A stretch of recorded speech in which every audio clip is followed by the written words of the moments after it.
The deputy's hand was on his holster, his eyes narrowed, and his voice was tight. "Sir, I'm going to need you to step away from the property." I stood my ground, a slow, almost imperceptible smile spreading across my face, the kind you learn to hold when a situation is about to get very interesting. How did I, Jack Riley, a man just trying to fix a fence on my own land, get here? It started with the wailing siren cutting through the peaceful afternoon, and her voice, shrill enough to curdle milk, echoing from the porch next door. "I told you, he's got a weapon. He's a trespasser. He's a menace." My heart rate remained a steady, calm rhythm, a product of decades of training that had taught me to find stillness in the midst of chaos. The air smelled of freshly cut grass and the sweet scent of honeysuckle, but it was being poisoned by the raw, unadulterated entitlement of the woman standing 100 feet away. She was in her late 40s, wearing yoga pants and a designer hoodie, holding her phone like a lifeline to the world's most dramatic crisis hotline. This, I thought with a quiet sigh that barely stirred the air, was the infamous Brenda, the neighborhood Karen in her natural habitat. She had moved in just last month, and already the homeowners association group chat was a battlefield of her complaints. She claimed my dog was too loud, my mailman was too slow, and now, apparently, my presence on my own property was a criminal offense. The deputy, a young guy named Officer Davis, looked torn. He'd arrived with his lights flashing, the radio squawking, and the distinct aura of a man who just wanted to get home for dinner. He looked from me, standing there in my work jeans and a faded old navy t-shirt, to the woman hyperventilating on her patio, and back again. "Ma'am," he tried to say, "calm down. Let me assess the situation." But calm wasn't in Brenda's vocabulary. "No, I am not calm. He's threatening me. With a gun," she shrieked, pointing a dramatic finger at the very simple, very non-lethal post-hole digger I was leaning on. I swear, the way she was pointing, you'd think it was a rocket launcher. "Ma'am, that is a tool," I stated simply, my voice low and even. "I am repairing my fence. This is my property."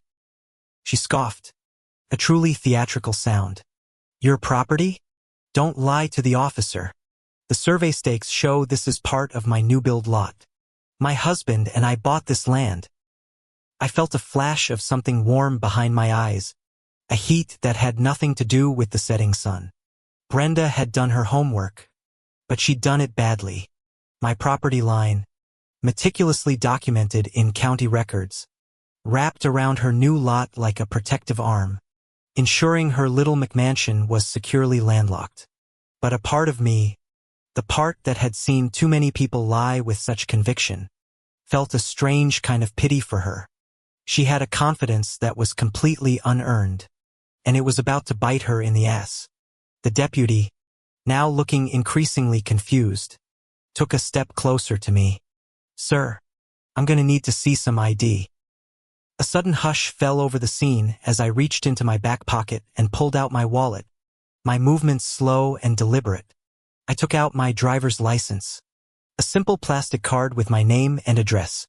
As he took it, his gaze flicked to my face, then back to the card.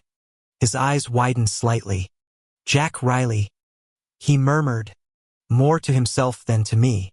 He swiped the card through a reader on his belt, and the quiet electronic where seemed to fill the silent, tense space between us. Brenda, seeing the deputy's attention on me, saw her moment. "Arrest him. What are you waiting for, officer? He's a menace. I'm calling your supervisor." She screamed into her phone. The deputy ignored her completely. He was staring at his handheld device, a faint frown on his face. He looked at me, then at the card, then back at me. There was a moment, a brief and profound moment of recognition and dawning comprehension. It was a familiar look, one I'd seen on the faces of commanding officers and fresh recruits alike. He took his hand off his holster and sighed, a long, weary exhalation. "Sir, My apologies. We've got a flag on your record. It says you're a highly decorated Navy SEAL veteran. Special commendation, Silver Star, Purple Heart.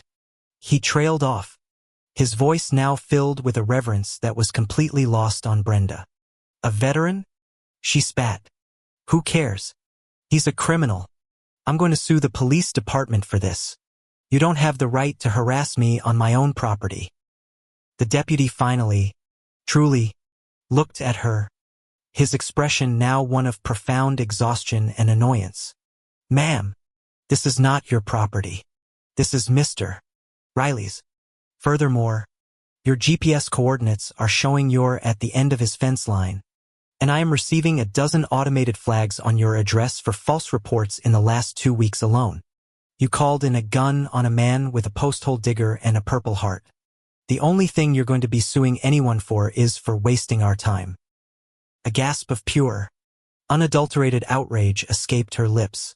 The deputy's words, spoken with the calm authority of a man who'd had enough, hit her with a finality that was breathtaking. The power she thought she had evaporated in an instant. The secondary twist, the karma I had silently hoped for, was that the police were onto her. They'd already tired of her incessant, self-aggrandizing dramatics. She opened her mouth to argue, but the deputy cut her off with a look so cold and final. The words died in her throat. Ma'am, get inside. If I have to come back here, it's going to be for a fine. I watched as she stared, eyes wide and jaw slack, at the deputy, then at me. Her face, a mask of fury and entitlement moments before, crumbled into a bitter cocktail of disbelief and public humiliation. Her phone went silent. She turned and shuffled back to her door, a shell of the person she had been just minutes before. The deputy waited until she was gone, then looked at me. Again, sir. My sincere apologies. Some people just don't know how to act right. I nodded, giving him a small, sincere smile. Thank you, officer.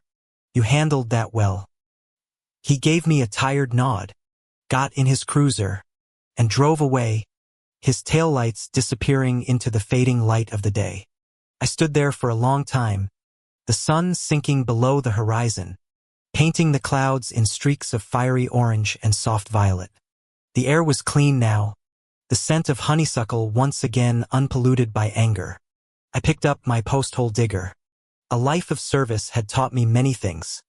How to navigate the darkest corners of the world, how to face a threat with a clear mind, and how to find peace in a world of constant noise.